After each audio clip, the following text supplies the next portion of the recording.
jadikan ku hamba berkenan kepadamu.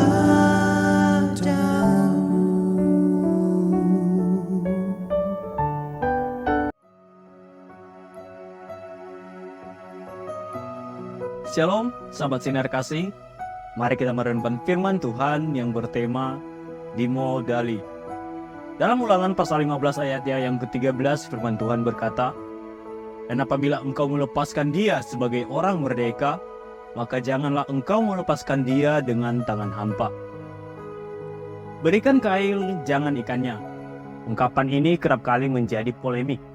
Di satu sisi, hal ini mendorong orang untuk mau bekerja, tidak hanya menerima hasil kerja. Namun di sisi lain, ada orang yang malas bekerja, sampai-sampai kail yang diberikan pun dijual untuk mendapat ikan. Jadi bagaimana? Renungan firman Tuhan hari ini memberikan beberapa nasihat penting. Yang pertama, mengingat bahwa segala sesuatu yang ada pada kita adalah milik Tuhan, seperti yang terdapat dalam ayat 14, kerap kali kita merasa rugi ketika memberikan barang kepada orang lain. Kita mengukur kekayaan atau materi seperti timbangan, sehingga ketika diberikan kepada orang lain seperti mengeruk deposit kita. Sebetulnya, kita bisa menganggap hidup kita seperti selang atau pipa, yaitu menjadi saluran berkat bagi sesama.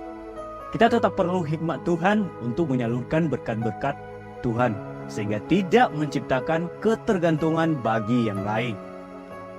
Yang kedua, hal non-materi lebih penting daripada materi.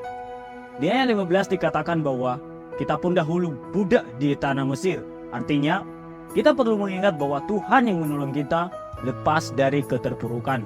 Selain itu, secara implisit, hal ini merujuk kepada kemerdekaan, kesuksesan, kemampuan, bahkan keterampilan-keterampilan yang dimiliki saat ini. Alangkah lebih baik kita memodali orang lain dengan keterampilan daripada sekedar barang. Yang ketiga, chemistry. Ayat 16 menunjukkan bahwa orang yang menjadi majikan memiliki kesempatan untuk menunjukkan kasih kepada karyawannya, sehingga terbentuk sebuah ikatan batin.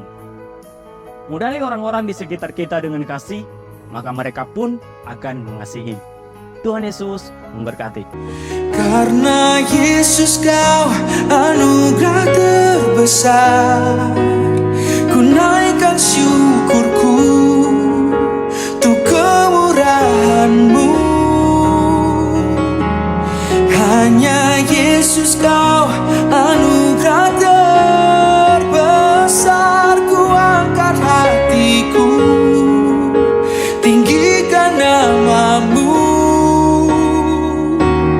Karena Yesus kau anugerah terbesar, ku naikkan syukurku untuk kemurahan-Mu.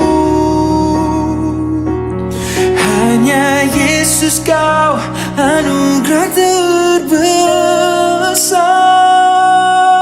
Pertolonganku ialah dari Tuhan yang menjadikan langit dan bumi. Aku berdoa supaya Ia menurut kekayaan kemuliaannya menguatkan dan meneguhkan kamu oleh rohnya di dalam batinmu, sehingga oleh imanmu Kristus diam di dalam hatimu dan berakar serta berdasar di dalam kasih. Semoga Allah sumber pengharapan memenuhi kamu dengan segala sukacita dan damai sejahtera dan dalam iman kamu, supaya oleh kekuatan Roh Kudus kamu berlimpah-limpah dalam pengharapan. Karena Allah lah yang mengerjakan di dalam kamu baik kemauan maupun pekerjaan menurut kerelaannya. Damai sejahtera Allah yang melampaui segala akal akan memelihara hati dan pikiranmu dalam Kristus Yesus. Amin.